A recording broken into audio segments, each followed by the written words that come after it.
Hi, everyone, and welcome to the second season of One Great History, the podcast all about the great and sometimes not so great parts of Winnipeg history. I'm Alex.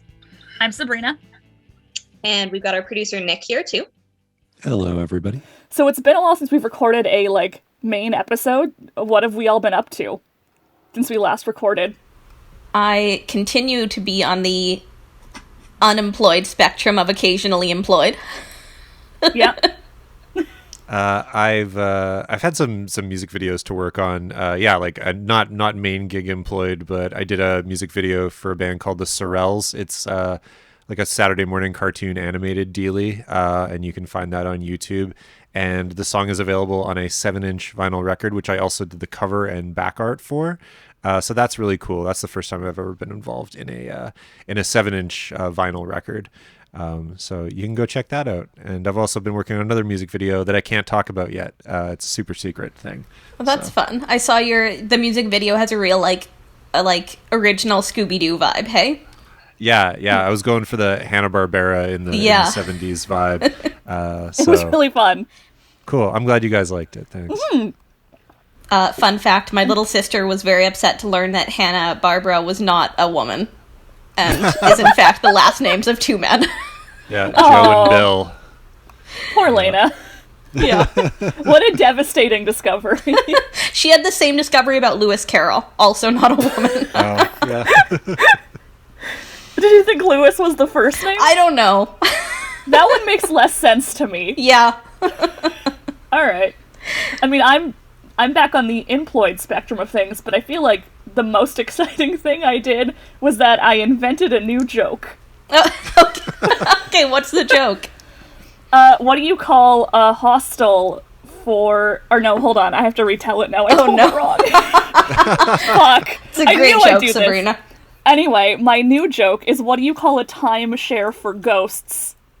What? A time scare. That's terrible.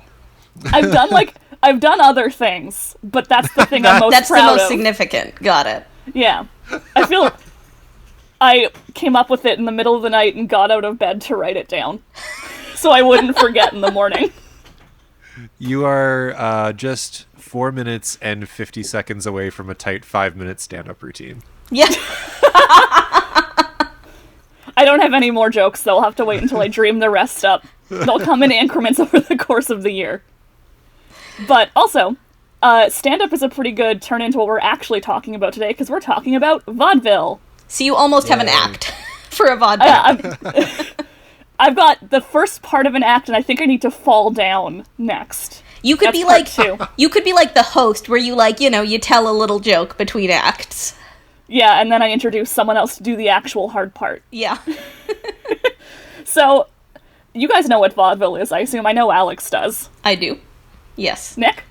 Oh yeah, of course. I mean, I was a theater and film major in university, so. You guys want to take a swing at explaining what vaudeville is? Yeah, sure. So you and I actually went to a vaudeville show, probably we did. A year ago? Maybe a little more? I think a little more, but yeah, just about. Yeah, pre-COVID. I guess vaudeville is basically an assemblage of different acts. And usually I think there's an aspect of does the audience like this or not? Right? So it's all kinds of different things, like comedy, dance, singing, or just bizarre acts sometimes. Yeah. And yeah, you're pretty close. And if you don't like the act, you throw tomatoes at them, is my understanding. Yeah, that's basically the gist of it. And the helpful thing for this episode is I actually sat down with Grant Simpson, who is an actual vaudeville performer. Oh. Because they're still around. So, Grant Simpson organized the vaudeville show that we saw, Alex. Oh, okay, But he worked in the Yukon for 40 years, both entertaining and managing the vaudeville troupe up there. Oh. And he's now in Winnipeg, doing, vaudeville training camps and skits, and he hosts a radio show on CJNU. So he is the local expert on vaudeville, I would say. Yeah. So thankfully he helped explain some of the finer points to me about the ins and outs of a very, very weird industry. Right, and why, to start off with it being a weird industry, I didn't realize, the Yukon was, vaudeville central. Yeah, I mean, it kind of, to a certain extent, makes sense. Some of the origins of vaudeville go back to, like, variety shows and saloons. Right. So you'd have, like, a bunch of men coming through and drinking in need of entertainment, and then you would put on a skit in a bar, and those would be a little racier and more eccentric. And then when you want to cater to the masses, you then clean up the variety shows and make them family-friendly, and that's how you get vaudeville. So a lot of, like, early vaudeville stuff sort of comes out of the Yukon, in a way. And... like, we don't really talk about vaudeville as if it's, like, present-day art anymore, because it's not for a lot of people, but what Grant was quick to point out to me is that vaudeville is still here, it's just the industry itself that's gone. Right. So there's not, like, a vaudeville circuit anymore, right? No. So that's all sort of kaput these days, but there's still people doing vaudeville in new and exciting ways, and there's lots of sort of elements of vaudeville in modern art. But the stuff that vaudeville draws from is a little bit older. The variety show goes back a little bit further into the early 1800s, but the other main source of inspiration for vaudeville is the minstrel show. Oh, no.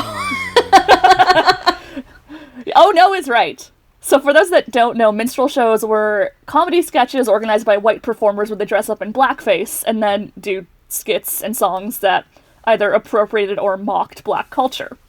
It is, fun fact, one of North America's only forms of theater. Oh. That's original to North America. Oh, no. Not a glowing review. No. So, What a rich culture. no kidding.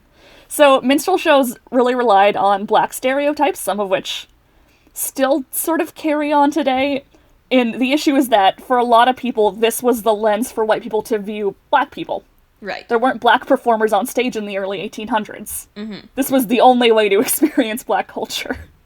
Right. I guess bad as that especially sounds. like, you know, depending on where you are, if you're, you know, further south, like in somewhere like Winnipeg, there weren't a ton of actual black people here at that time period. Yeah, exactly. So, minstrel shows are sort of really popular at the start of the vaudeville craze in the 1860s. That's when vaudeville really begins to take off as a style of theater. And the thing with vaudeville is, unlike a variety show, is it's sort of organized by a group. So there'd be like a set performing schedule of 8 to 10 shows an act, and that would often tour. Whereas, like, the show at your local bar is just whatever's playing at the local bar. Does that make sense? Yeah. And then, by the time we hit sort of when vaudeville's coming to Winnipeg, blackface in minstrel shows are already sort of falling out of favor. They still happen, but they're petering out following the 1870s, namely because following the Emancipation Act in 1871, black performers could finally go on stage and do their own routines. That's bizarre to be like, no, we don't want actual black performers. We just want people pretending to be black performers. Kind of. Like, It's a weird little world they've got going on it's there. a logic that only makes sense in the, like, uber racist culture of, like, North America. Yeah. And at the same time, vaudeville also lumps in some really weird Orientalism stuff. Namely, like, sort of Chinese mystics and all of that. Asia wasn't well explored by a lot of white people, so you could really say whatever you wanted about anyone from Asia, and people would just be like, okay, that seems true to me. And vaudeville at its core is kind of about, like, the strange and the unusual and the entertaining, so that sort of othering comes in pretty frequently. We're going to talk about that a little less. It's not super common in, like, the big Winnipeg shows that we're going to talk about, but I think it's important to say up front there are some weird elements to vaudeville. Right. That it's not just fun, it's also sometimes, like, kind of crappy and not nice. Yes, exactly. But, with all of that being said, vaudeville was one of the most popular forms of entertainment at the time. It was accessible, it was cheap, and it was family-friendly, so anyone could go and see it. And I'll let Grant talk a bit about how sort of popular vaudeville was at the turn of the century. It's really, you know, a bit of misconception about vaudeville is, like, that vaudeville's gone. I mean, Yeah. the vaudeville industry is gone. That's what vaudeville really was when it was in its heyday. It was a huge industry. You know, 35,000 vaudevillians at any one time traveling around North America to 4,000 theaters all over North America. And in Winnipeg alone, there were 3 full-time professional vaudeville theaters running at any one time, but there were 43 theaters here. Then they also had like smaller ones that would show movies and have vaudeville acts in between the movies. Well, they used to call them coolers. Well, the projectors cooled down to put the film in for the next one. So there were that kind of, and then there were small time theaters here too, that were, made up of locals and professionals that they'd bring in, and they were all different levels. So I think there was probably about 6 or 7 theaters offering vaudeville, but 3 main vaudeville theaters in town. So what strikes me about that right off the bat is 35,000 performers at any given time. That's crazy. That's a lot of people doing all sorts of interesting acts. Yeah. Also, that's really fun about the idea of like a cooler between. Yeah.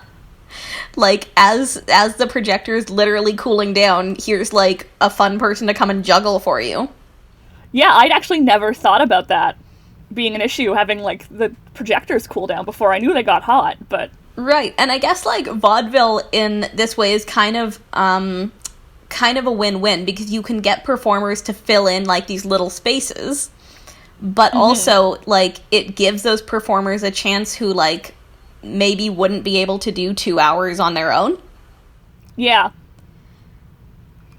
Nice way to test the waters. Yeah. Or, if you have, like, a juggling act, probably people aren't going to come and watch just you. But they want to see you for a bit. Yeah, I mean, I guess the thing with vaudeville, though, is you wouldn't just be juggling on your own for 2 hours. You would still be part of a, bigger set, right? That's what I mean, yeah. A 2-hour juggling routine is mania. That's what you're describing. It's only for the enthusiast. So I think what we're going to do is take a sort of walking tour or audio tour through some of Winnipeg's old theaters. Okay. That would have done vaudeville. I'm not doing all of them. Some did vaudeville off and on. It was a pain to try and track down. This is not a comprehensive list. It's the most interesting ones, and I've picked some of my favorite weird performers that played at these theaters. So, pre-1880, most of Winnipeg's theaters were real rinky-dink, like they were in warehouses or above stables. Wherever there was space, they were trying to put in a performance venue. So, when they built Winnipeg's first city hall, they also fit a theater inside of it. Oh, weird. Yeah, so the first city hall was a mess. Right. It lasted, 10 years? If that. It was built on the bed of an old creek, and then the building started to shift and fall apart. So it's not the most, auspicious start to Winnipeg City Halls. No. But on the upper level of the City Hall, there was a 500-seat auditorium. Wow. And it also had its problems. There were no emergency exits and no safeguards against fire. Against all odds, it did not burn down. I mean, it didn't have time. No, I think it would have been up for maybe another 5 years. It would have gone the way most Winnipeg buildings do at the time. Yeah. But, so City Hall was built in 1876, and then in 1877, there's the first ever show in the Winnipeg City Hall Theater. And it was a fundraiser for the Winnipeg General Hospital, and it also featured the first professional troupe to ever perform in Winnipeg. So prior to 1877, the people that had been playing in Winnipeg were just locals putting on sort of community theater skits. This is the first group that's paid to be out there. And it's led by Cool Burgess. Who? I'm assuming you guys haven't heard of him. No. Of Cool Burgess? No. Yeah. Is that his actual name? No, his real name was Colin Burgess. Ah. He was born in Toronto in 1840, and then he went into the vaudeville scene in the 1850s as a minstrel performer. Ow. So Winnipeg's first professional theater Mr. show Burgess. was a blackface show. Oh no. So his blackface character was called Nicodemus Johnson. And he did tap routines in long shoes. Okay. So that's it. Here's the thing. And I was talking to you about this a while ago. I didn't realize until recently that clowns, the way they traditionally look, are based in minstrel shows. Yeah. It was sort of an epiphany for me a little while ago that the big afro and the big shoes and the kind of tramp outfit, all of that is based in blackface shows. Yeah, it's sort of the non-racist version of a right, minstrel they've just show, taken away the central aspect of the actual blackface. But the rest can stay. We just make it colorful. Jeez. So, we don't really know what Cool Burgess did at the Winnipeg Theater. I couldn't find anything other than him being hilarious. That was the only reviews, that he was very funny. But Burgess passed away in 1905, and then his obituaries called him the idol of the minstrel world and the prince of burnt cork comedians. Oh, Oh, God. So we should probably explain what that means for people who don't know, that burnt cork was used to darken people's faces for blackface shows. Yeah. Probably also not good for your skin, just logistically speaking. Yeah. So, the City Hall Theater was demolished in 1883 due to structural concerns, and what came next was the more well-known Gingerbread City Hall, but that didn't have an auditorium in it. Ugh. But then, as we sort of move into the later years, like 1890s, early 1900s, vaudeville theaters get bigger, and you get grander theaters in Winnipeg, which is when we start to see the origins of the Vaudeville Circuit coming into Winnipeg. And how the Vaudeville Circuit works is you might play a theater in Winnipeg, and then you and your whole troupe are going to take a train and go to Toronto and then slowly loop around across North America. Mm-hmm. So if you're with, say, either the Pantages or the Orpheum chain, that would depend what theaters you're performing at. But the interesting thing I learned from Grant is that there was actually a guidebook to traveling vaudeville style, and Winnipeg was included as one of the stops. It's called the Herbert Lloyd's Vaudeville Guide. General information about Winnipeg. Before arriving in Winnipeg and on the train, have some member of the company, meaning all the acts going to one theater, collect all the keys and have that one person make it a point to find the theater bagman who stands near the outside door of the station and give him all the keys. And he has all your bags examined quickly and without trouble, and it will allow you to go at once to your hotel or theater without any waiting for your baggage. And positively no liquor allowed in this country, not even a broken bottle, so don't even attempt it. So the things that it said about Winnipeg was have someone take care of your keys and no liquor. Yeah, basically. Well, they added some other stuff about recreation, which I'm going to share next. But I thought it'd be interesting to sort of start with, here's how big of an industry it is that there's a guidebook for how to survive on the road. Right, so this is specifically for vaudeville performers? Is that the idea? Yeah. This is for vaudeville performers to use while they're traveling. Right, and I guess Winnipeg was a frequent enough, vaudeville stop that you needed to know what to do here. And there's advertisements in the vaudeville guide for local hotels and places to eat. So it's your one-stop shop if you're a vaudeville performer heading through Winnipeg at the time. Right. We'll move into what they talked about for recreation next. It says, no public golf links, but if you ask the stage manager for a letter to Mr. Rowand of the Hinkston Smiths Arms Co., who may possibly arrange one for you. So you couldn't publicly golf. All of the golf courses were private. Oh, but if you have a letter for this particular guy, he might let you golf. Yeah, exactly. But there's a tip in the book for how to get a golf course. Right. Huh. Yeah. I guess golfing must have been a pretty popular recreation if you were like, oh, we're in this one city and there's no golf course. Yeah, it was, from what I understand, a pretty popular sport, especially among, I guess, vaudeville troupes, but it's a sport where you can rent your equipment at the club, right? So yeah.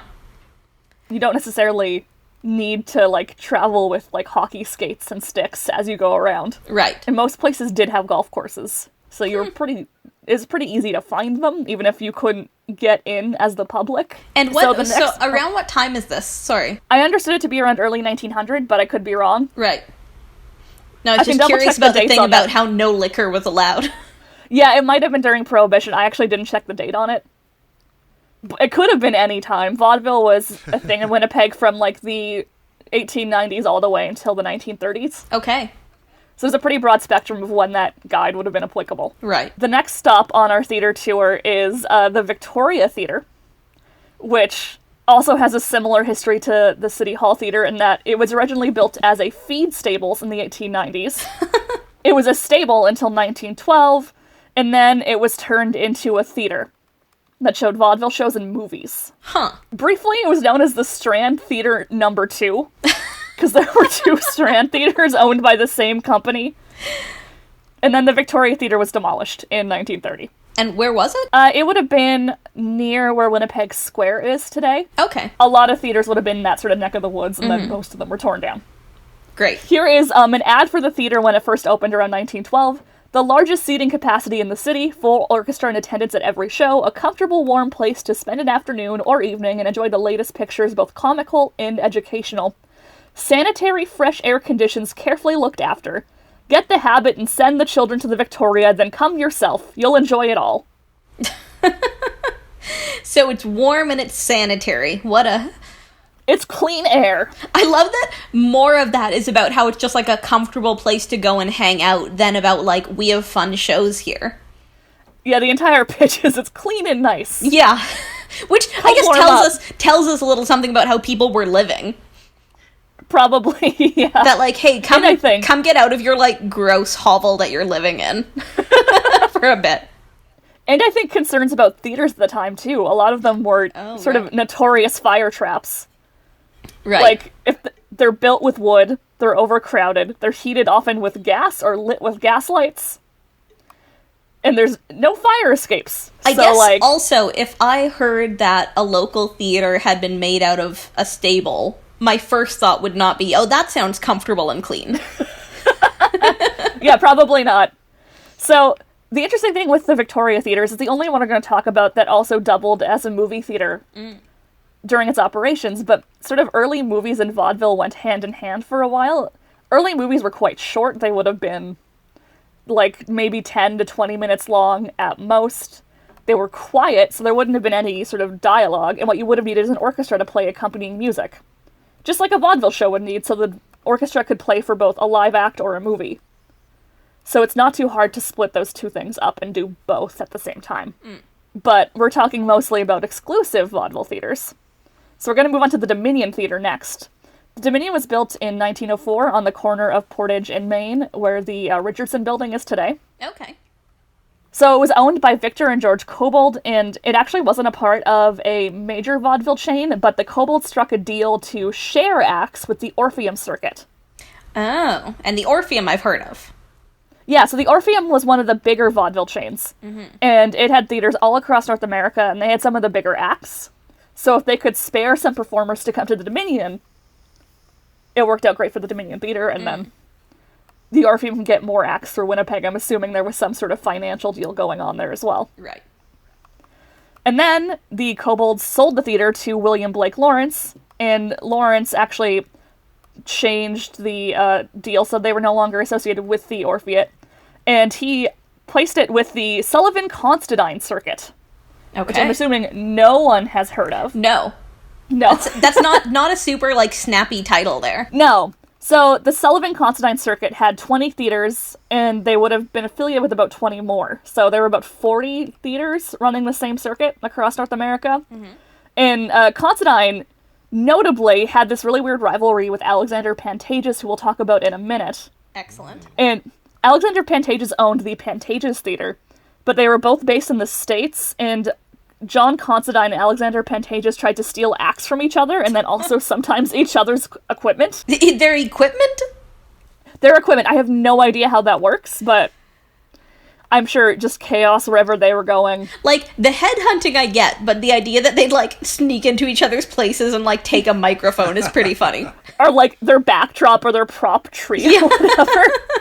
But then, also, John Constantine's daughter, our son, married Alexander Pantages' daughter. Oh, little Romeo and Juliet there. Apparently.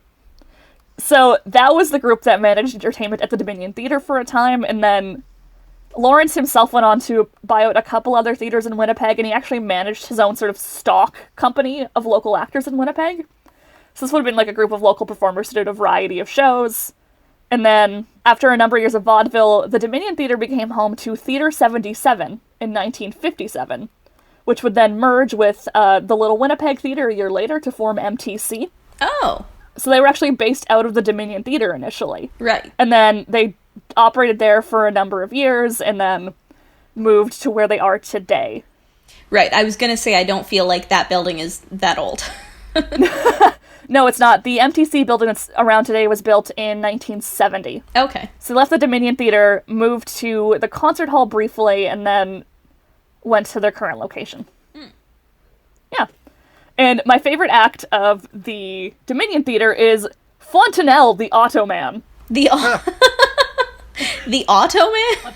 I'm gonna send you guys a link that I want you to look at. Okay. Because I found a description of his act and what he looked like. He sounds like a very fancy mechanic. Yeah. Yeah. That's not quite what he is. Like, is he a robot? Is he a man who likes cars? There are so many ways that you could be an Automan. Is he something you put your feet on? It's not gonna be what you expect.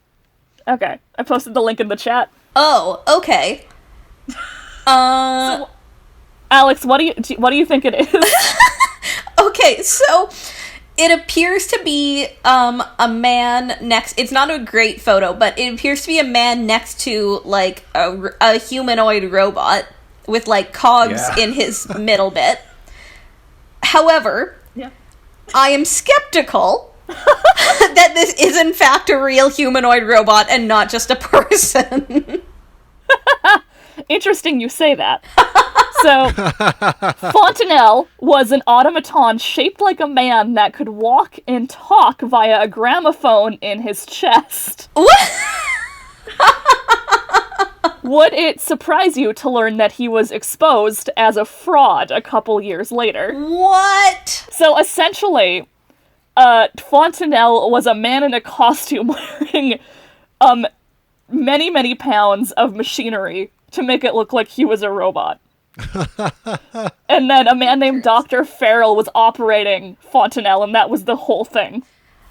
Okay, so what this looks like to me... Have you guys seen the film The Cabinet of Dr. Caligari? No. Okay, so it's a silent film from, I think, around, 1920. It's like a creepy German film about a guy who has power over this, somnambulist, like a sleepwalker. So he kind of, calls him out of his, thing that he sleeps in, and he does stuff. But it looks very similar to this. So it looks like a man in a costume. It's just, a guy who, walks with stiff legs, basically. Apparently when they revealed the act, Dr. Farrell himself gave the jig up. Ah. So it wasn't like someone went in and snuck around and exposed him. He said, this is my friend who's being a robot. Here's how it works. Do you think he was... But there was also a case of, additional parts. So no one really knows how every single part of the act would have worked. Do you think he was a real doctor? I doubt it. I would be very surprised to learn that he was. But sometimes vaudeville is just full of weird trickery like that. Okay, there's a great picture here of the Automan almost falling to the floor at one point. Yeah, so it's just a guy who can fall over. Yeah, what a great trick. I mean, some vaudeville acts were a little more spectacular, which is going to be what we're going to talk about at our next theater, which is actually Happy Land. Okay. So, Happy Land was an amusement park that was in the neighborhood of Wolseley that was there from about 1906 to 1914. They had rides, they had entertainment, they had golf courses, it was a whole lot of stuff. Mm-hmm. But they did also have a stage to put on vaudeville shows. Okay. So Happy Land didn't really have a vaudeville circuit they worked with. It was really whatever they could get. Right. So they had some, I would say, less PC acts. Oh, compared to what the other theaters might put on. I feel like Happy Land is not where I'd expect that to be. You would think, and yet, let me describe the act that I'm going to talk about. They came to Winnipeg in 1907. It was Colonel Gaston Bordavari, and it was a family act. And initially what it was is the colonel learned how to play a specific tune on a piano. And what he did is he set up a piano with bullseyes, and he would take a pistol out and he would shoot one of the bullseyes and it would correspond to a key on the piano. Okay. So he could play a song using only his rifle and the bullseyes. That's kind of fun. Yeah. There's some doubt about if it actually worked or not, or someone else was, say, manning the piano behind the scenes. Yeah. Because I think firing, it was 66 shots of a rifle to make the song happen. Right. And I think between, aiming and reloading, that would be incredibly difficult to do. I just feel like that might be a very slow song. It wasn't. It's, Calaveria Rusticana. It's an actual, opera song. Oh, okay. Weird. It's a little faster, and it would, I think, be hard to play with your gun, but I'm not an expert marksman by any means. But that was the grand finale of his act when he came to Winnipeg in 1907. His opener was he brought his wife out on stage with him, and his wife was dressed in very elaborate clothing, and I'm actually just going to read the Tribune review for what happened, because I think it explains it pretty well. The climax of the marksmanship skills of this clever pair come to a climax when Madame Bordevary, arrayed in fashionable evening costume, appears on stage and submits to having her garments shot off by her husband. Oh my. Bing, off come the pins that fasten the hat. Off comes another pin. Off drops the plumed hat to the floor. The lady does not move. Truth to tell, she does look a bit nervous. She closes her eyes to escape the sight of the vicious-looking muzzle of the gun. She bites her lip, probably to keep her face rigid. The slightest deviation, the least swaying of the body, or the unconscious movement of the head might cause a disastrous accident. By the end of this, Madame Bordevary wound up standing on stage in just her lingerie, looking, as the Winnipeg Tribune called it, mighty French-looking. You know the French, always in their lingerie. Right. Apparently. That actually sounds like an amazing act, though. Doesn't it? I would pay to see that. Yeah, I mean, he then finished it up with the piano gun number, so you really get two spectacular shooting things going on at the same time. I feel like hearing that he was able to, like, shoot the buttons off a dress does make me more willing to believe that he could shoot a song. It's possible, yeah. There's an online encyclopedia of vaudeville, and they noted these acts were not above suspicion, was the exact wording they used. Because I'm sure there are ways to fake that. Right, I guess you could have some kind of, like, easy release latch or something that just, like, pops open, and, yeah. But in that case, the fakery would be, I think, just as impressive as the genuine marksmanship. Totally, I mean, when you go to a magic show, like, you don't think you're seeing real magic, it's just like, ooh, how can you trick me? Yeah. The fun is in being tricked. Yeah. So our next theater is the Bijou Theater. And the acts at the Bijou aren't going to be nearly as risque, sadly. Yeah. You'd only really get the risque stuff at a theater that's not affiliated with the chain. Okay. The bigger chains wanted to appeal to a large audience. They didn't want to show anything offensive that might, like, dismay the women in the audience. Right. And lose them followers. So you wouldn't Cause see the a women woman to faint. looking French. Yeah, basically. So the Bijou Theater we're talking about is the one that would have been around 494 Main Street, not the Bijou Opera House. There's a lot of theaters named the Bijou in Winnipeg at different points. This caused me no small amount of stress during research. I think I texted Alex about it a number of times saying, well, someone else is called the Bijou now. It was called the Bijou, and then it wasn't called the Bijou, and yeah. 3 different places gave different addresses for the same theater. It's very stressful. So the Bijou, like the Victoria, was a joint vaudeville and movie house. And the Bijou is interesting because the Bijou was one of the first movie theaters in Winnipeg when it opened up in 1906. So movies as a concept weren't super new. Like, they'd been around for about a decade, but they were shown sporadically. Mm-hmm. And there wasn't really a dedicated movie house for them. The first dedicated movie theater actually opened in 1905 in Pittsburgh. Okay. It's the Nickelodeon Theater. So we were, like, not far behind the trend, then? No, we were, I would say, within a year of the trend. Which is very on top of things. So, much like the Victoria Theater, it would have been a mix of vaudeville and movies. And here's the lineup for a showing in 1906. The Takao Quartet, which performed opera songs. Next was the Great Martin, the only rival of Louis Fuller. The only rival. Okay. And all I know is that it was a dance in which over 2 tons of plate glass mirrors are introduced. So, I'm gonna assume the attempt is not to break those. I don't know. Like, maybe, but 2 tons is a lot of plate glass mirrors. That's true. Or maybe it's a show where you smash them all. That also sounds fun. Yeah. It's gotta be one I of don't those. really know. They don't explain it, and they don't explain who Louis Fuller is either. There's really no explanation for why this act is exciting. And then there's a screamingly funny version of Othello by Mills and Beecher. The notoriously funny play, Othello. Yeah. Right. How are they going to make that a laugh riot? I have no idea. Wow. Haha, And the then man there was a minstrel strangled show his at the end. wife. Like, it's not... I mean, maybe. And then at the end of all of those, there were a handful of short films. Okay. at the time I read the review, they hadn't actually announced the lineup of films yet. They were still trying to figure that out, so Right. it would have been like 4 acts and then a couple of shorter movies. I guess it makes sense Generally, if movies are, like, not all that long yet, that, like, that wouldn't be the thing that you'd go and sit in front of for 2 hours, right? No, it would be not long and maybe not always exciting. Some of the films you'd get in would be like educational films about the wonders of the world. Right. They're not all like fun dramas.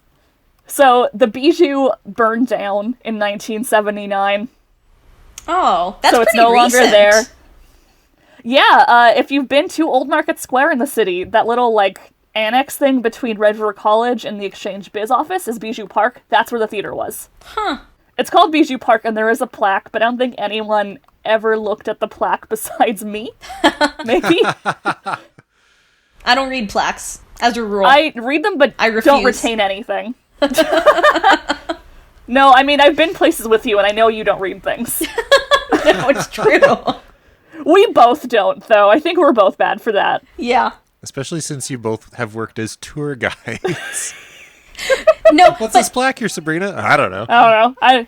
but that's was what in makes the me a area and I good was tour working. guide, is that I know what people don't have the attention span for. Yeah. I'm like, I would Yeah. not read this sign, therefore. No one else will. Yeah. We're actually moving into the top 3 theaters in Winnipeg now. Okay. And I talked to Grant a little bit about what made each theater so exciting. But the Orpheum only did 2 shows a day. They did one in the afternoon and one at night.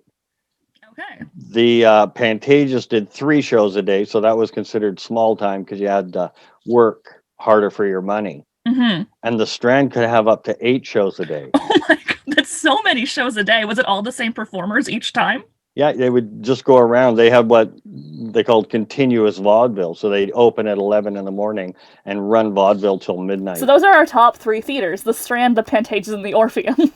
That's crazy. So I was blown away by 3 shows a day. And then 8 comes in and just blows it out of the water. Yeah, I get, like, that's kind of like, when we have, like, Fringe Festival, you can kind of, like, oh, it's, like, whatever time I'm gonna see what's showing. It kind of sounds Yeah. like that, just, like, all day, all the time. Yeah, but it's the same performers, just in a loop. Right.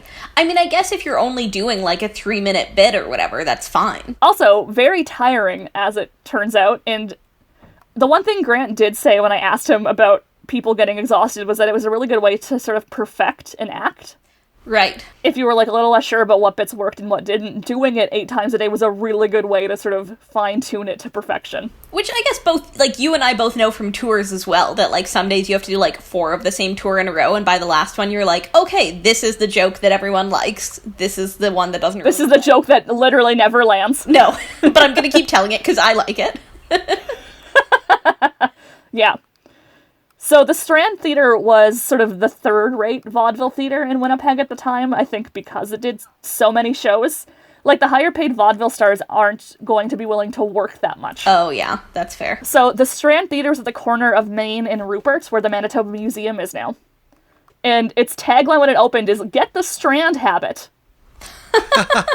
That sounds like you're going to get sick with something. Just a little bit. Or, like, pick up smoking or something. Like, it's like... Yeah. Just a bit. So the theater itself was actually designed by Carter Halls Aldinger, which I bring up because they're the architects who designed the Bay downtown. Oh. This is like a fairly prominent architecture firm to design Right. the building. To build a third-rate theater. Yeah. I mean, it was still like a big vaudeville house, so Yeah. it still did well.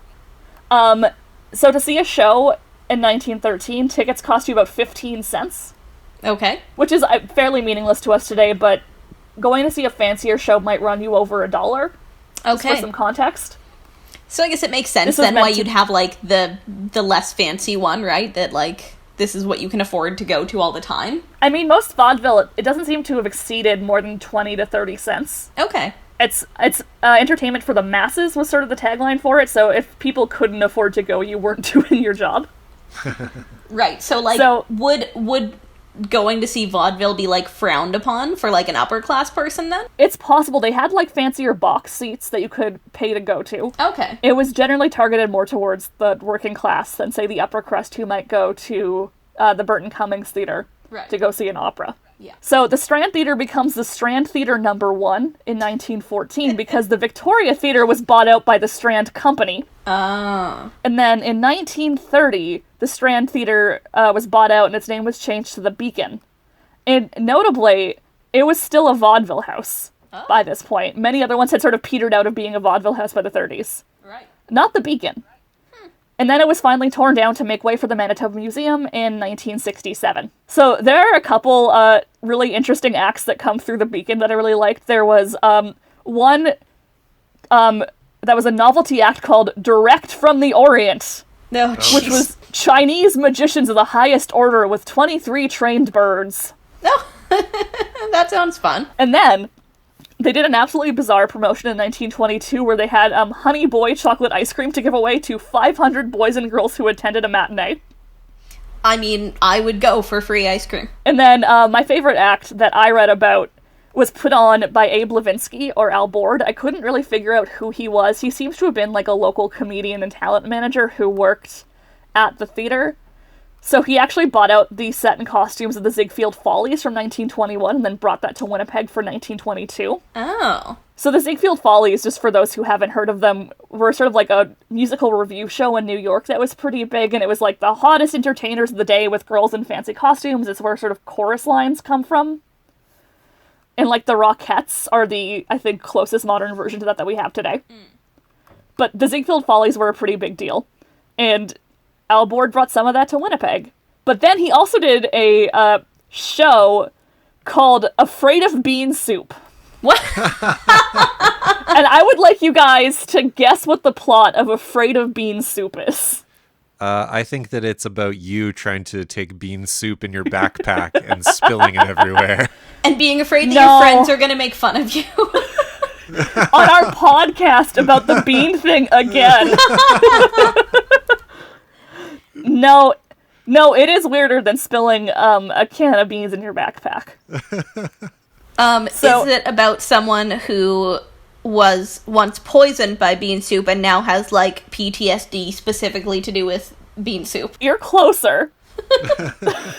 But, so the plot is that Abe Lavinsky played the 5th husband of a woman whose previous 4 husbands had passed away as a result of eating too much bean soup. What? The wife, not poisoned, they ate too much and died. Oh. And the wife apparently insists on serving bean soup once a day, and the previous husbands had all taken on the habit of assuming disguises and fake names to avoid having to eat the soup. That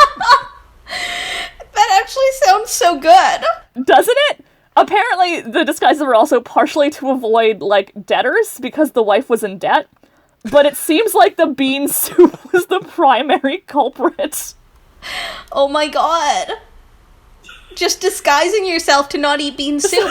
But, like, also, if you're, like, it must be really good bean soup if you, like, eat so much that you die. You die? Because, like, eating one bowl of bean soup a day is not enough to kill you. No, but then the wife keeps serving it, too, despite all of her husbands eating too much of it and then dying. The doctor is like, please, ma'am, please do not serve any more bean soup. I cannot tragically find any more information on this play. It seems like it was only put on in Winnipeg and nowhere else, for reasons that I think are obvious. I think we should revive it at Fringe or something. Like, okay, actually, just that sounds based like on a the great. title. That sounds spot on for a Fringe play. Yeah, I would go see Afraid of Bean Soup at Fringe. It's like a one-man act with Actually, a one-man act of someone trying to be the wife and the 4 husbands all assuming disguises is pretty good. Yeah. I think we're onto something, but I don't think, at least I'm not qualified to do it. If someone is listening and is an actor with many different costumes, please put this on. yeah. Please organize Afraid of Bean Soup for us. We'll promote it. And go. So the next story about the Strand is less weird and a little sweeter, and Grant told it to me about his friend Howie Sims. So Alex and I saw Howie Sims perform at the Vaudeville show. He is I believe, 99-year-old former vaudeville star from Winnipeg. So sweet. And here's the story of how Howie met his wife. My friend Howie, who's 99 years old now, and he was on the Beacon stage and he did all the stages. He did all the local stages, and him and his brother were, pretty big local stars. In 1938, he was on the Beacon stage performing with the Haymakers. That was the name of his group. And his brother was a virtuoso banjo uke player. And he had a way of doing a figure-8 thing with this at really high speeds, and he could flip the banjo around and toss it up in the air, catch it, and he'd go over and he'd pinch. Howie yodeled. That was one of his big things. He was a really good yodeler, and he'd be yodeling, and his brother would go up and pinch his behind, and Howie would go up really high, and they just did that kind of clowning, but also real good musicianship, and so. Another act on stage was called the Dale Sisters, and it was a 2-girl dance team, and they did tap dancing and ballroom dancing. They kept bumping into each other backstage and started talking. And I had Howie on when I first started my radio show. He was the first guest I had on CJ. Oh, of course, yeah. And I love the way he says, "Well, we just got talking backstage, and I fell in love." Oh, that's so cute. Very cute. They were married for just under 65 years. Wow. Oh my goodness. Yeah. Yeah, and I think when we saw Howie, I think also his granddaughter or great-granddaughter even performed, hey?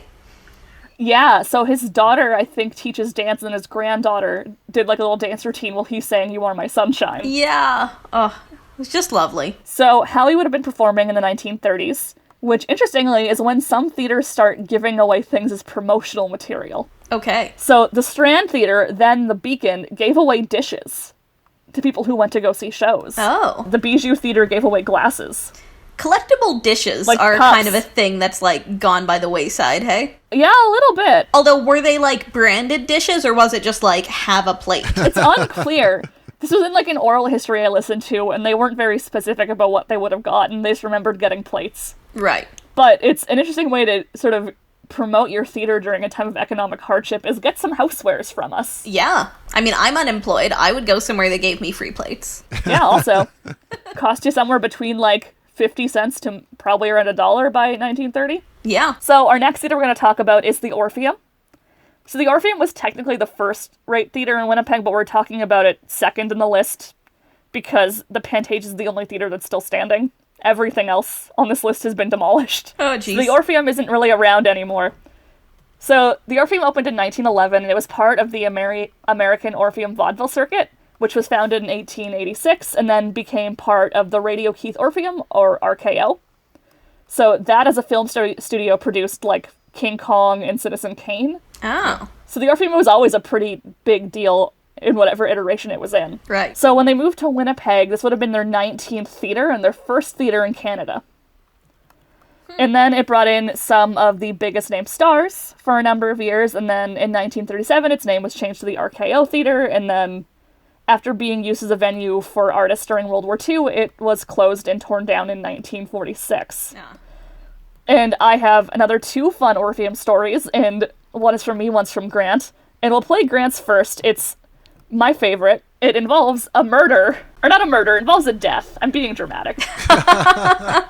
And during their run here, one of the actors in Keenan's troupe, one of the lead actors, was he died while he was waiting to make his entrance, and so Keenan's daughter was giving the cue line, and why isn't he answering? And she went over to open the door to see why he wasn't answering his cue line, and when she opened the door, he fell face down onto the stage. Oh no! And but he fell down where I guess the general audience couldn't really see him, so she just carried on and acting and she was trying to get the other people's attention, oh no, this happened, or something. But the show must go on, so they finished the act, and everybody was taking a bow, and then they kept getting encored. So the curtains kept, every time the curtain would drop, and they would want to rush to this guy's aid, and the curtains would go up again, and everybody would be clapping, and so. Anyways, after 3 bows, they finally rushed over to this guy, and he was on his last legs. He had died of a heart attack. Oh no!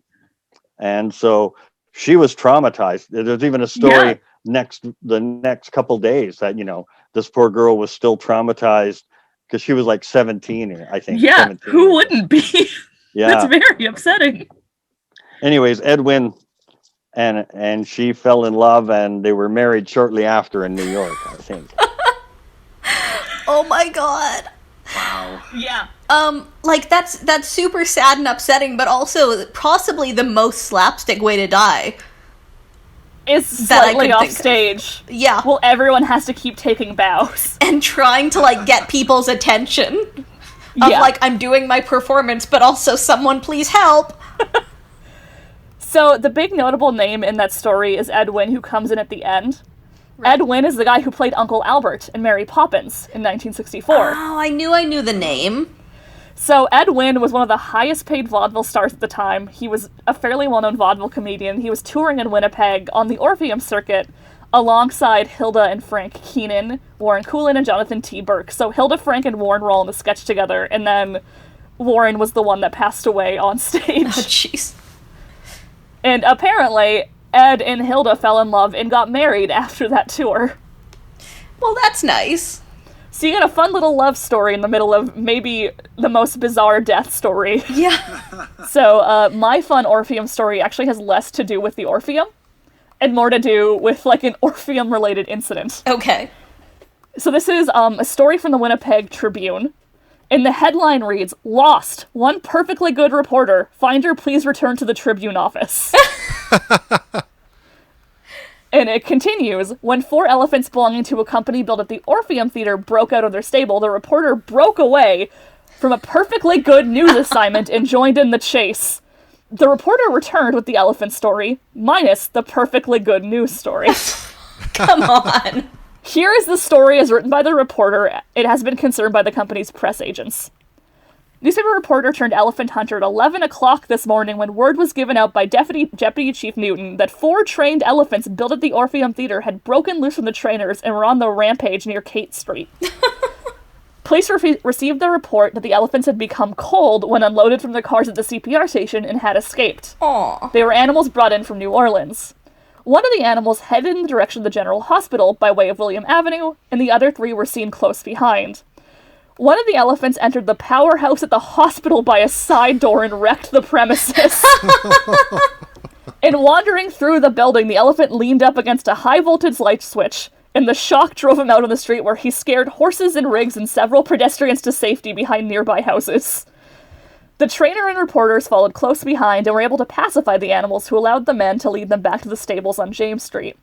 C. Lemon of 45 William Avenue was injured by the elephants, who entered a building at William and Pacific and pushed him out the other side, the police announced. Lemon suffered a broken right leg and other minor injuries. Dr. P. Toms, who attended him, said, 2 other men who attempted to rescue the injured man were charged by the elephants and forced to find shelter in a private residence. Wow. There's an element of, like, passive aggression in that I really enjoy. I loved at the beginning, like, I don't know if that's the editor who wrote that, or if that's, like, the reporter, like, self-roasting, or, like... I don't know. It's so hard to tell. Either way, I feel like the elephant story was worth leaving whatever he had been previously reporting on. I think that would be more exciting. There's an elephant on the rampage near the hospital. Yeah. Which is a bizarre occurrence in Winnipeg, a city with notoriously few elephants. I might think that I had gone insane if I saw that. Like, I might just fair. think I've lost it. Back when the arena was by Polo Park there, and I worked at my dad's car dealership that was by Polo Park. There was like a Saturday afternoon, and we looked out the window and we saw 4 elephants in a field, and we were like, "What is going on?" And then we learned that the circus was in town. But like, yeah, like just to look out and see like there's elephants, Yeah. like you start to panic a little bit.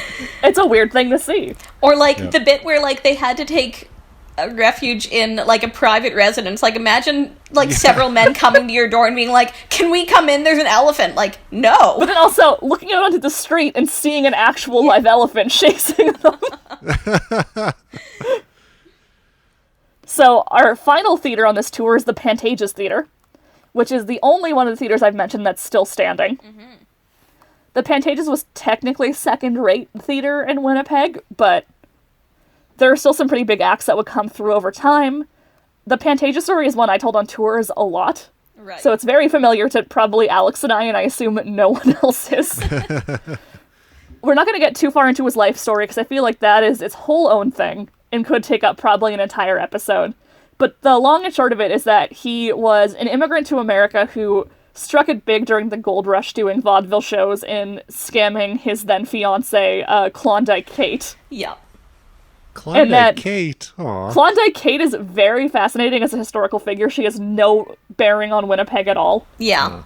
But she was like a huge vaudeville star called the Queen of the Klondike and made a decent amount of money doing like sort of big name productions of the Yukon, and then got scammed out of her money by Pantages, and then I think married Rich a probably few did times. some scamming of her own too, honestly. Oh, she must have. There's a story that she escaped into the Yukon by dressing as a boy because they weren't allowing women to go up there. Oh. So she like tucked her hair in a cap and snuck in. Huh. But it's hard to know. Yeah. Both Rockwell and Pantages are fairly prone to exaggeration, it seems. But Alexander Pantages, after making all this money in the Yukon, opened up his first theater in Seattle in 1902, and then began slowly expanding a vaudeville chain, which reached Winnipeg in 1913. So the Pantages Circuit began in Minneapolis and then came to Winnipeg and then looped around. I've been to that Pantages in Minneapolis. It's gorgeous. Yeah, the Pantages theaters are nice. Yeah. There's a similar design to most of them, as far as I can tell, depending on if they're like owned by Pantages or an affiliated theater. So the one in Winnipeg was built for the Pantages company. So there's sort of a standardized, like, elaborate classical design going on. It's meant to replicate the feel of a higher class theater than it is. Oh, interesting. At its peak, there would have been 32 Pantages theaters across North America, and then he controlled about another 40 that he didn't build, so there were about 70 Pantages theaters in the circuit. Wow. And as a fun fact, Alexander Pantages banned black performers until the company was sued about it. Oh, no. Jeez. I Then couldn't I find want to think about changing the name of that theater. The more I hear about this guy, the more he's pretty sketchy. This guy does suck, but the theater is called the Playhouse technically now. I don't think anyone That's actually true. calls it that. No, I think everyone calls it the Pantages Playhouse, if anything. Yeah. But also, like, just generally the world's biggest jerk. By 1923, the Pantages Theater had closed. He wasn't making as much money, so he bailed.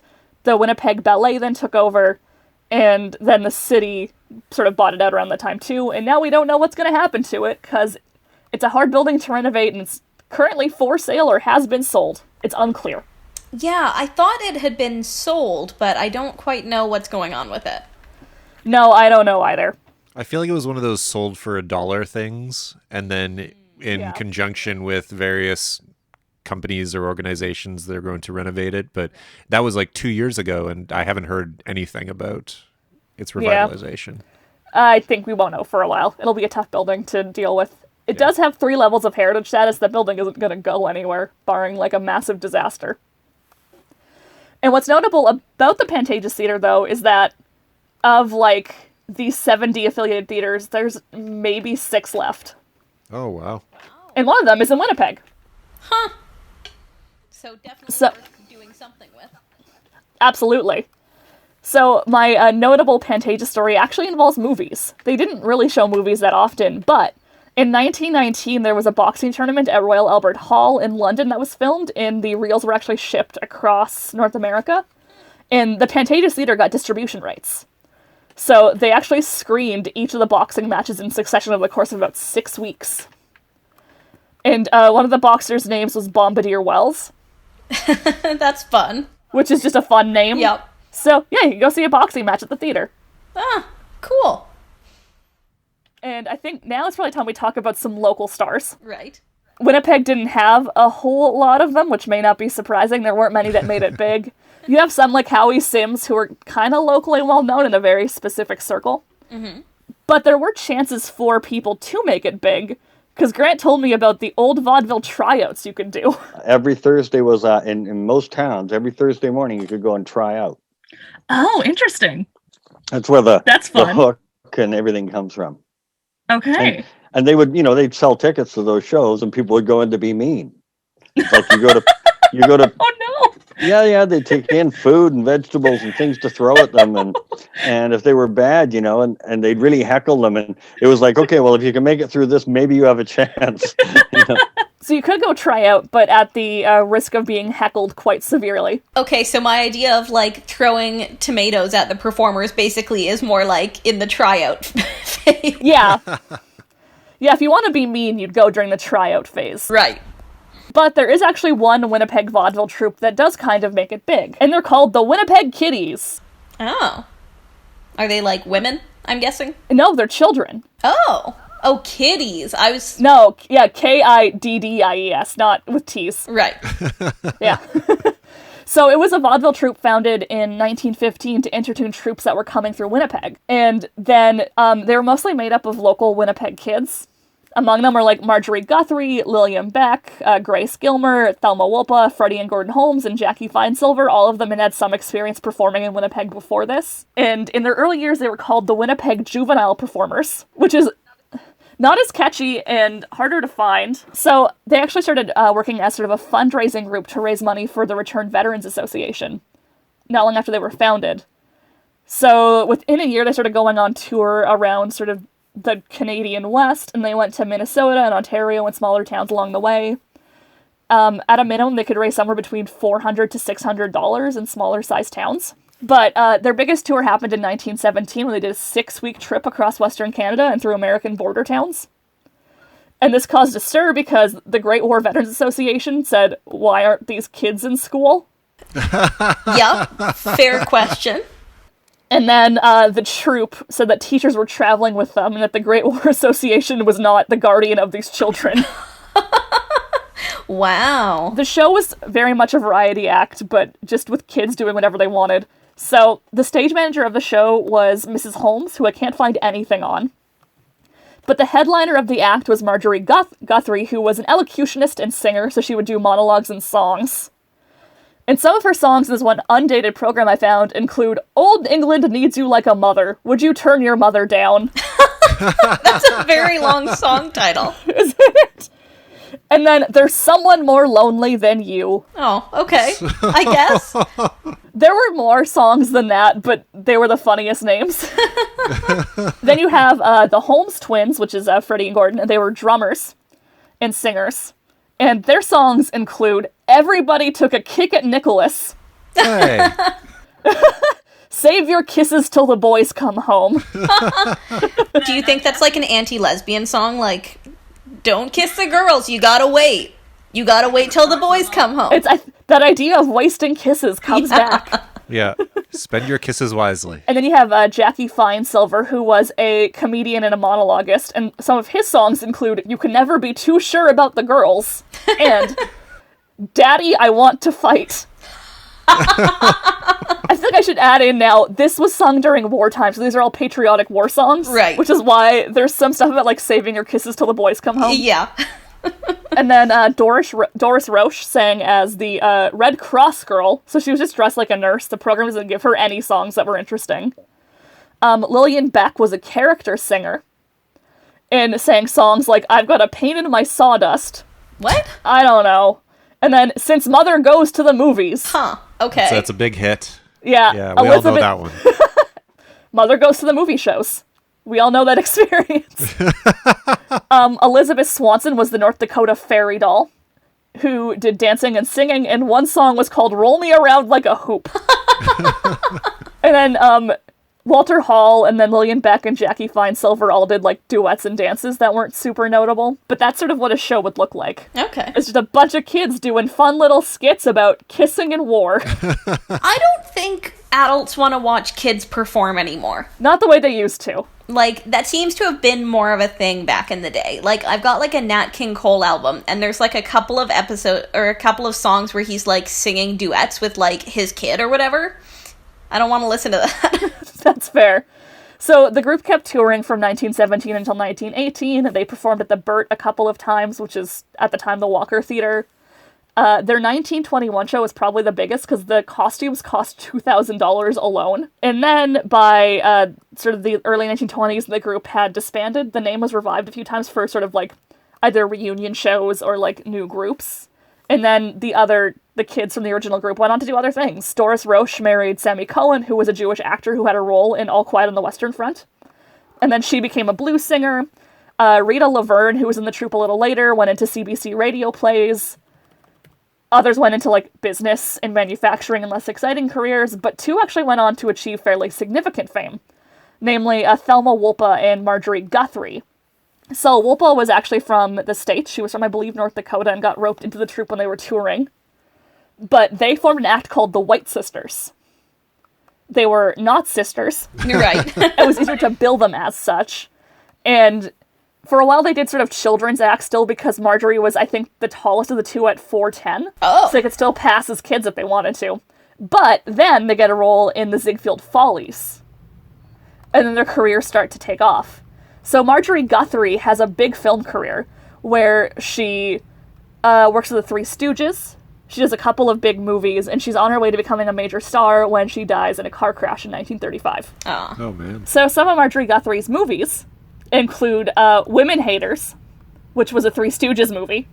Oh, fun. And then Her Bodyguard, Diplomaniacs. None of these are all that popular. She was in a Charlie Chan movie. If you're a fan of, like, old mysteries, Charlie Chan was a, like, Asian detective series that had its problems, but was pretty popular throughout the 1920s and 30s. And also got a Hanna-Barbera cartoon, Charlie Chan and the Chan Clan, I believe. Oh, interesting.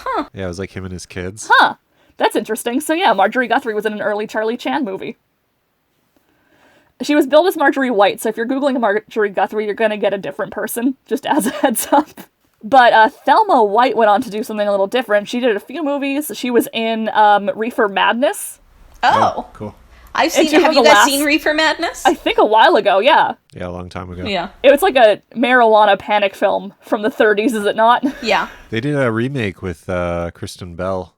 Like, Right. before she Yeah. got famous. So after being in movies for a while, though, Thelma White moves on to do more bands and instrumental stuff, and she forms an all-female brass orchestra that performs throughout the 30s and the 40s. And there is footage of Thelma White and her orchestra on YouTube doing fun songs. And she's actually one of the last surviving cast members of Reefer Madness. I believe she's passed away by now, but she was one of the oldest. There are other, like, lesser-known Winnipeg performers. There's one guy called Alexander Piffmeister, who was the Scotch comedian, but none are all that, like, noteworthy or easy to find stuff on. But I think where Winnipeg really shines is the performers that came through town over the years. Today there's sort of this idea that, like, people don't come to Winnipeg. We're a flyover province. All the big acts go to, like, Toronto or Vancouver, and we're left with whatever is willing to come here. Which was not always the case. And a lot of touring companies brought big shows in through Winnipeg, many of whom actually got a pretty early start here. So I've rounded up some of my personal favorites. This is not a comprehensive list. I think that would take weeks and be exhausting to do. Right. So the first notable performers are Fred and Adele Astaire. Oh. Cool. So the more well-known name here is Fred Astaire, obviously. But more famously, he's known for dancing with Ginger Rogers in a lot of sort of golden age Hollywood musicals. But before he was partnered up with Ginger Rogers, he danced with his older sister, Adele. Huh. They were a children's act who were both talented dancers by like 5 or 6 years old, and the family actually moved from Omaha to New York to make it big.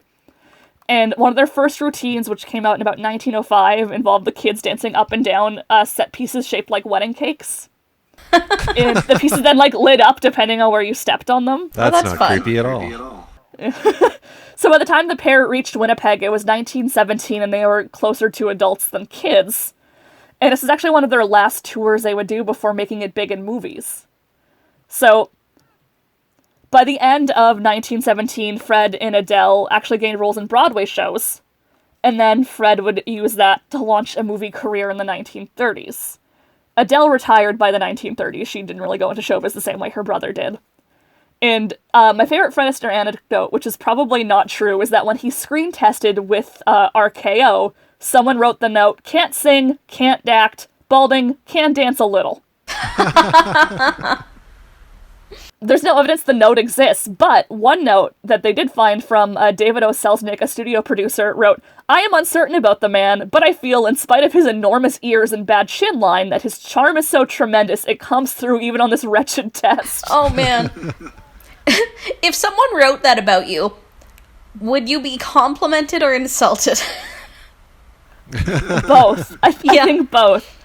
It didn't seem to deter Fred Astaire. He No. worked with RKO. Yeah. and then made a bunch of movies. So next up on the list of early celebrities is Stan Laurel, of Laurel and Hardy fame. But this is before he joined Laurel and Hardy. At the time, it was with his friend May Dahlberg. So Stan Laurel was born in 1890 in England. He joined Fred Karno's Vaudeville Troupe in 1910 under the name Stan Jefferson. And actually, Charlie Chaplin was in the same troupe as him. And Laurel played at the Pantages Theater in 1921 with his partner May Dahlberg.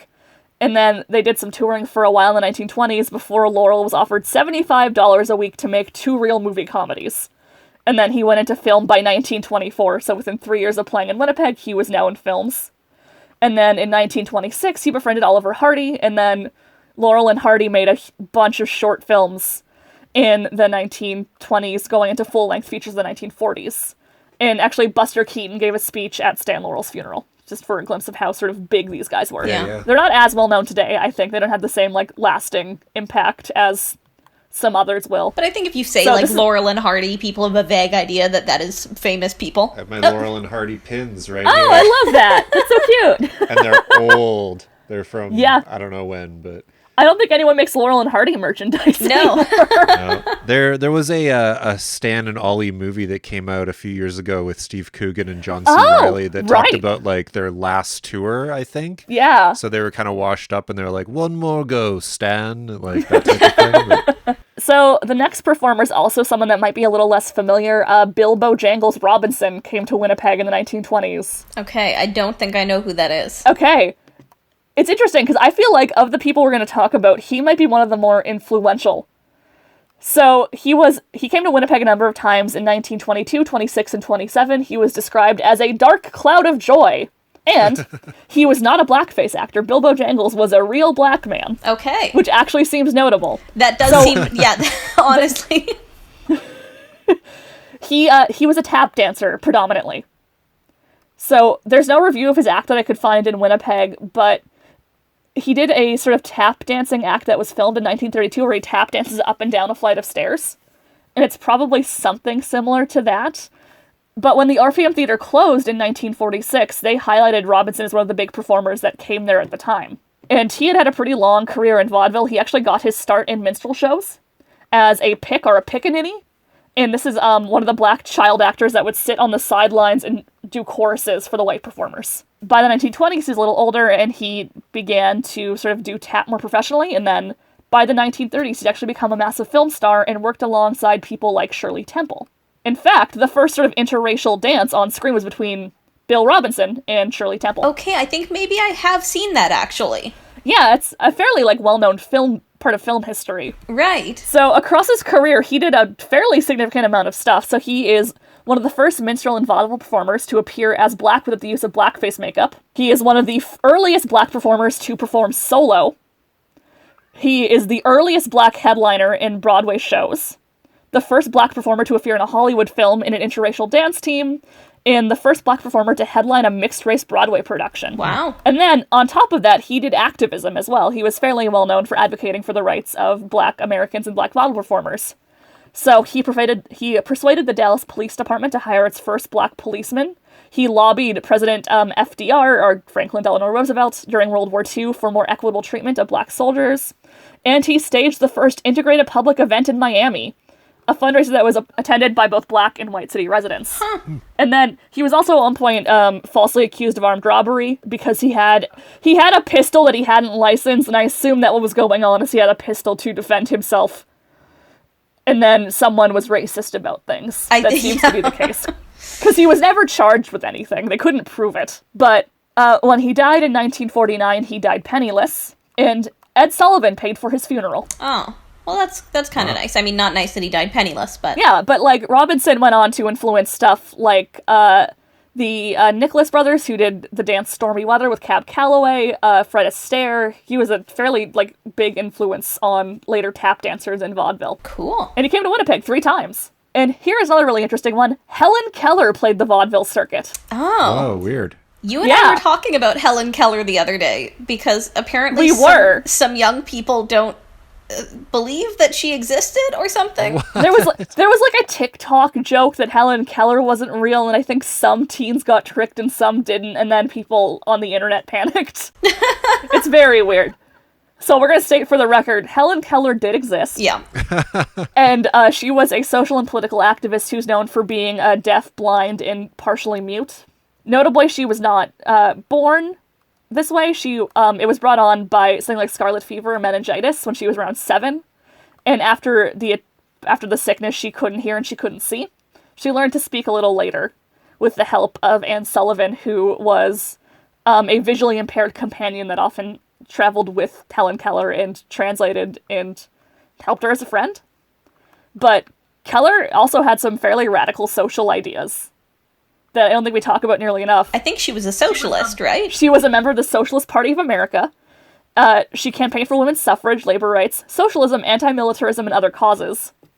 And sometimes she would do speaking tours. And she played at the Orpheum Theater in 1914. Or she worked at a church in 1914 in Winnipeg, and then the Orpheum Theater in 1921. So she came to Winnipeg a few times. And she would talk about what it was like to be a woman who was deaf and blind. And at one point, a Tribune reporter asked her if she ever got tired of talking, and her response was, "Did you ever hear of a woman who tired of talking?" But I think this is where vaudeville gets kind of interesting as well, because you could do more educational programs. We don't really talk about them as much because they're not as weird as, like, fake robot men. Right. But someone could show new technology or talk about their experiences traveling or anything like that, and that was just as entertaining to some people. Yeah. So we have Helen Keller coming through Winnipeg, and I think now we're going to get into some of the bigger vaudeville stars of the day, and we're going to start with Buster Keaton. I love Buster Keaton. Who is, I know you do. Buster Keaton played at the Pantages Theater as part of his family act in 1916 before he'd struck it out solo. He was born Joseph Frank Keaton into a performing family, and they started a vaudeville troupe called the Three Keatons, which was just absurd slapstick. So basically what happened is Buster's mom, Mira, played the saxophone, while Joe and Buster did some sort of slapstick act where, like, Buster would disobey his dad and the dad would beat him up and throw him around. Well, the mom plays a saxophone in the corner. Sounds like a David Lynch movie. Yeah. It's really weird. So, because so much of the act involved Buster Keaton learning to take falls safely, he actually almost was never injured or bruised on stage, and at some point, they actually sewed a suitcase handle into his clothing to aid with the constant tossing around. And he became billed as the little boy who can't be damaged. Oh my god. I don't think that would fly today. You don't think you want to go watch a small child be hucked around by a suitcase handle by their dad? I mean, to be honest, I a little bit do, but I don't think it would be allowed. Yeah. By the time Buster came to Winnipeg, he was 20, and it was 1916, so it wasn't like a dad tossing a toddler around. Right. The Winnipeg Free Press described the act like this. The Three Keatons stage a comedy act that has much slapstick humor. The intensely dramatic plot of one member to annihilate the other is well staged and most nerve-wracking in its suspense. The lady plays acceptably on the saxophone. Just somehow that makes it so much weirder that she's just sitting there playing the saxophone. I feel like it's that I can only imagine it being the song Baker Street on the saxophone is what's really doing it to me. It's very strange. Yeah. But also, the idea that it's someone trying to annihilate another family member as the premise of, like, a slapstick comedy is really good. And then by 1917, Buster Keaton went into films, and you can actually see his silent movies at the Manitoba Museum. You can, and actually, when I worked there, people always like to play the Charlie Chaplin ones, because he's a little more well-known. But if I caught it and it wasn't already playing a movie, I'd always try and push a Buster Keaton one so people would have to watch it. Buster Keaton has a really excellent collection of, like, old slapstick comedies, and I would say, like, fairly intense stunt work, too, for movies. Yeah, like, actually incredible athleticism. Was it Keaton the one that had the house fall down, or was that Chaplin? I think that was Buster Keaton, yeah, and, like, the kind of myth about that, and I don't know if it's true, but that they, like, nailed his shoes in place. Yeah. Because if he was, like, even a little bit off, it might fall right on him. Yeah. So for those that haven't seen this, there is a Buster Keaton skit on film where he's standing somewhere and the facade of a house falls down and the window goes just over him and avoids crushing him. Yeah. And you see this replicated and parodied in, like, modern movies still. It's a gag that comes up over and over again. and it's Keaton that started it. There's another one where he's just, like, running down a hill away from a bunch of rocks for an extended period. I don't know. It seems like he continued doing the, like, man who cannot be damaged thing, basically. But his face in all the movies is so sad. He always looks so sad when everything is going wrong around him. Our next big star is Eva Tangway, who I assume you have not heard of, but was also pretty big at the time. Eva Tangway is the girl who made vaudeville famous. Oh, in what sense? She was born in Montreal and was a, like, popular sort of brassy singer and dancer, and she became a celebrity just due to, like, the way she sang and her performance style. So she really, like, brought vaudeville, I think, to Canada in a real way. She's a fairly notable performer. But some of her song routines are a little suggestive, which might be why she was so popular. Ah. So some of her songs include It's All Been Done Before, but Not the Way I Do It. Oh, okay, I like that. I Want Someone to Go Wild With Me, Go As Far As You Like, and then my favorite one is That's Why They Call Me Tabasco. Which I can't find online. I don't know how the song goes, but I tried so hard to find the lyrics to That's Why They Call Me Tabasco. But her most famous song was called I Don't Care, and she actually became known as the I Don't Care Girl. She joined the Ziegfeld Follies in 1909 and then continued to tour. At the height of her career, she was one of the highest paid vaudeville stars. So she made about $3,500 a week, and that's around $90,000 in 2019 money. Yeah, that's a ton of money. So $90,000 a week. Yeah. I mean, $3,500 a week is still impressive. Yeah. And she was known for doing pretty big stunts. So in 1910, the Lincoln Penny was issued, and then not long after, Tangway appeared on stage in a coat covered entirely in the pennies. She then married a man 20 years her junior. When she was 49, he was 23. Wow. And it was a publicity stunt, so when it didn't pan out, she just divorced him. And despite all of this, she only recorded one song and then starred in 2 films, so her, like, on-screen legacy is not as big as some others. And she'd retired by 1939, or by the 1930s due to cataracts, but she came to Winnipeg in 1900, in 1912, and then in 1921 at different theaters. She's at the Winnipeg Theater, the Empress, and the Pantages, across different years. We talked about this guy a little bit in one of our earlier episodes. We talked about Bob Hope coming to Winnipeg. Yeah. So Bob Hope played at the Orpheum Theater in 1930. At the time, the theater was named the Capitol. And there's this myth that Bob Hope learned to golf in Winnipeg, which is untrue because he was playing here in February. It was far too cold. But Hope was a hugely prolific comedian and golfer who did vaudeville, radio, TV, and film. I think the thing I know him most for is the Road 2 movies, which he did with Bing Crosby, that are just, like, surrealist pieces of comedy. They're very weird. The Road to Bali's on Amazon Prime, and there's a bit in it where they're walking through the forest, and they say, "Look, could that be? It's Humphrey Bogart," and they cut to a clip of Humphrey Bogart and the African Queen pulling a boat through the bog, and they go, "Bogey sure got lost," and they try and call him over, and he vanishes, and then they pull up his Oscar to prove he was really there. It is very weird. But Hope came back to Winnipeg a few more times after 1930. He played at the Winnipeg Arena, or the Winnipeg Amphitheater in 1953, and then he came twice in the 1970s. And he has 5 honorary Academy Awards. He wasn't a good dramatic actor, so I don't think he ever quite qualified for the real Academy Awards. What is an honorary Academy Award even? I mean, I think when you influence a industry so much... We appreciate you. But not You've that never much. won, but you've done so much. Right. Yeah, I mean, sometimes they give them to people who have been nominated many times, or like they've just been robbed, and it's like, it's crazy that like Jean-Luc Godard and Francis Ford Coppola got honorary Oscars or Lifetime Achievement Oscars a few years ago, and it's like, yeah, those are 2 filmmakers that have had profound effects, and Coppola has an Oscar, but... or 2 Oscars, actually. I think anyways, I could go on a rant about that. But So one of the crazier Winnipeg performances happened in 1921 when Harry Houdini came to Winnipeg. Right. So Houdini came, and he's actually billed alongside comedian Jack Benny, who was also like a slapstick comedian at the time. But for those who don't know, I'm sure there's people who haven't heard of Houdini before, he was an escape artist and magician, and also like a notorious skeptic. Houdini's career is very strange in the things he was interested in doing. So he was initially billed as Harry Handcuff Houdini, where he challenged police forces to keep him locked up, and then he would start escaping from like chains, straitjackets underwater, ropes from skyscrapers, and then once having to escape and hold his breath inside a sealed milk can with water in it. Oh, okay. Yeah, some of them are a little strange. It's a little weird. And then he would try and, like, escape special handcuffs. He was the king of escape artists, essentially. And he also became sort of the scourge of fake spiritualists. If you were a psychic and were doing seances, he would try and show up and debunk you. He was also quick to sue anyone who tried to imitate his stunts. Oh, interesting. Yeah.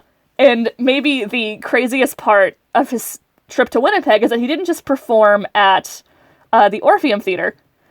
He performed for the entire public for free outside in the dead of winter. Yeah, there's a great photograph of this that I've seen. Yeah. So he agreed to hang himself upside down in a straitjacket off of the Carleton Street Winnipeg Free Press building about 30 feet in the air. And the Winnipeg Free Press held a photo contest for it, and the first prize netted you $15. But the whole thing brought out about 5,000 attendees, and his show at the Orpheum Theater sounds a little stranger. So the Orpheum, or the review of it from the Winnipeg Tribune describes it as mystifying and bewildering. His performance was keenly interesting, his escape from the Chinese water torture cell being nothing short of amazing. Upon introducing himself and showing motion pictures of a nose-on collision between two airplanes in midair, and pictures of his mystifying escape from imprisonments in Hong Kong, he proceeds to get the audience to come and inspect his equipment. It sounds like the start of, like, a Chris Angel show where you, like, enter the theater and the lights go dark and they start showing plane crashes on screen. Right? And then you're supposed to, like, go up and, like, inspect his equipment. To make sure there's no way to escape. There's nothing up his sleeve, yeah. And then he did escape, obviously. And the final celebrity story I have is probably the most well-known for, like, Winnipeg celebrity stories, and it's that Charlie Chaplin came to Winnipeg. Mm-hmm. And this is both, like, it's become sort of an urban legend, but this is one of the ones that's actually true. So, Chaplin was a famous sort of vaudeville star. He did slapstick, a lot like Buster Keaton, but Chaplin's slapstick character was the little tramp who had a bowler hat and a mustache, and Keaton tended to look more morose and sad on stage. Very visually different styles of slapstick comedy. Chaplin came to Winnipeg 5 times between 1911 and 1913, where he played at the Empress Theater as a part of the Fred Carnot circuit. This is the one he was touring with Stan Laurel with earlier. So Chaplin was British, and he hadn't really been to North America before, so someone did actually play a trick on him in Toronto. And he tells this story a little bit later on about how he was in Toronto, and he met this guy from Winnipeg, and the guy from Winnipeg was like, "Oh, Chaplin, I want you to run out to Winnipeg on Sunday and meet my wife." And Chaplin didn't know how far away it was. So he went to the train station, and he went up to the ticket booth and wanted a round ticket to Winnipeg. And the clerk handed him about a yard or two of paper and calmly asked for a wad that sounded like a small fortune.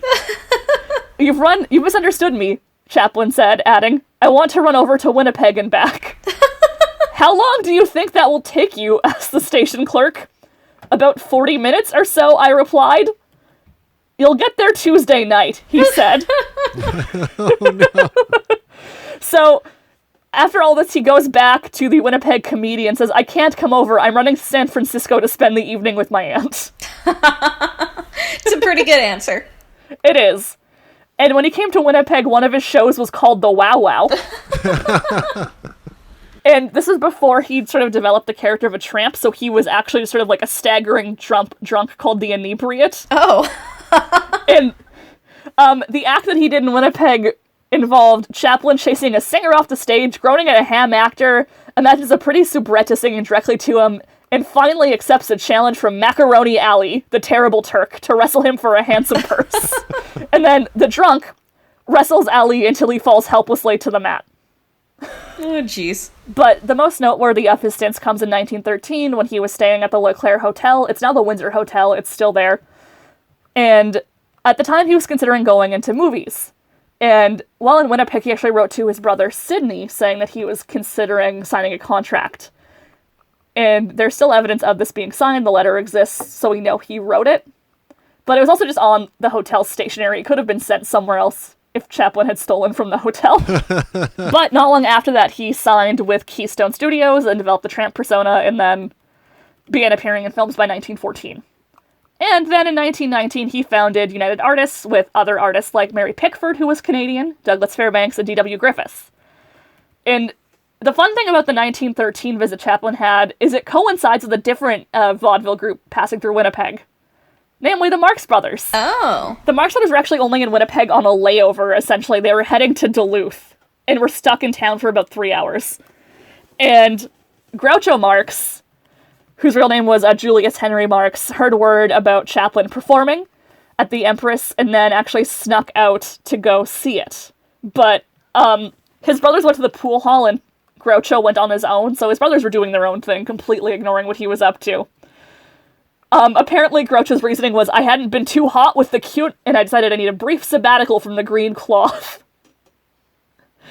But he loved what he saw with Chaplin's show, and he ran back to see his brothers and told them about a comic that Penguin walked around the stage, and then he tried to do his own Chaplin impression in the CPR depot.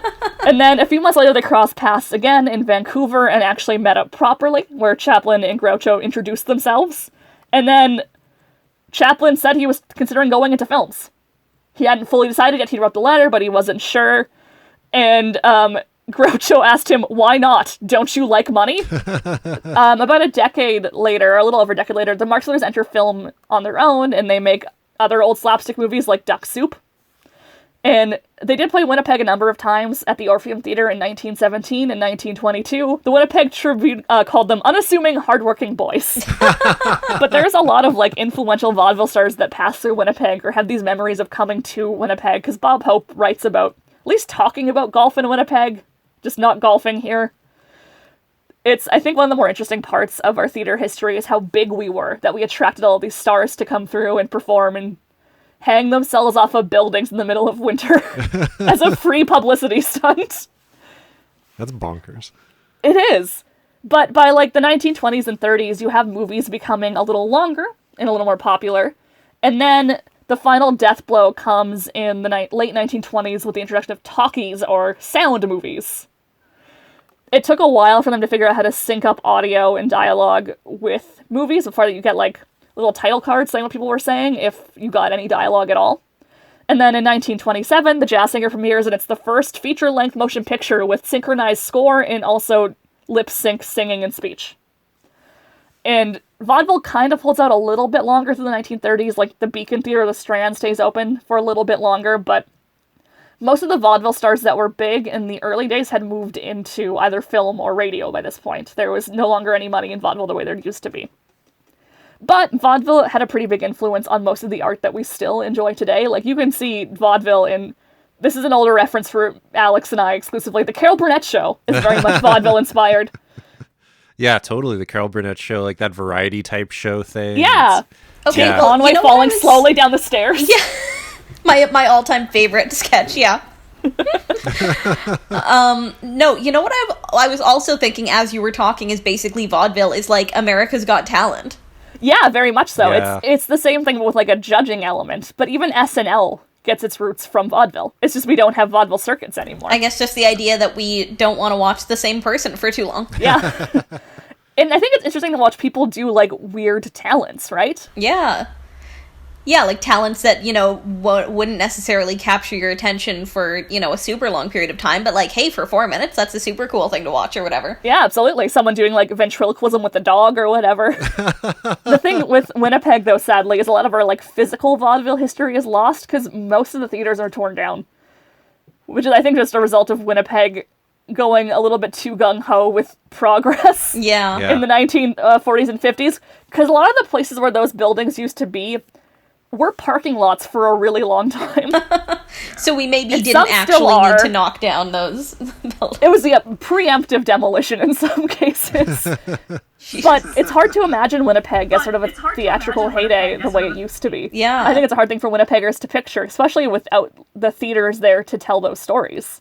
Also, some just burned down or weren't safe. I don't think, the theater built of an old stable is going to be easy to make up to code. No, probably not. 100 years later. But, vaudeville still lives on, which is the fun thing about talking to Grant. So I did a much longer interview with Grant Simpson that we'll post on our website, where we talked about other big Canadian artists and his experience working up north in the Klondike doing vaudeville shows. But Grant also does vaudeville camps in Winnipeg for people of all ages. It's literally for children to people who are 99 years old because Howie Sims is in it. Oh. And he's 99 years old. It's worth it just to go hang out with Howie Sims. If you want to meet Howie Sims, you can join the vaudeville camp. And they're doing it online. There'll be links to all of Grant's stuff on our website as well, if you want to go check that out. It's totally worth your time. It's a fascinating industry, and it's really neat to hear about all the ways that people are trying to keep it alive. If you guys had to do a vaudeville act, what would it be? I want to tap dance. I'm not good at tap dancing, but I think tap dancing is so cool. It is cool. I'd try to do something that like either messed with the audience, like some sort of like kitschy magic act thing, or I would train my dog Samson to do something, because there's nothing more fun than teaching him to do tricks, and he's a very good boy. So He is a very good. Dog shows are great. what would you do, Alex? You know, have you ever seen those ones where someone like paints something really quick and then spins it upside down and it looks like a picture? I feel like I could pull off something like that. Yeah, probably. Some fun art-based trickery. Yeah. Yeah, so that has been our whole episode on vaudeville. There'll be pictures and videos on our website at onegreathistory.wordpress.com. You can follow us on social media at One Great History on Facebook and Instagram. We're on Twitter at @1 Great History. Thanks for listening.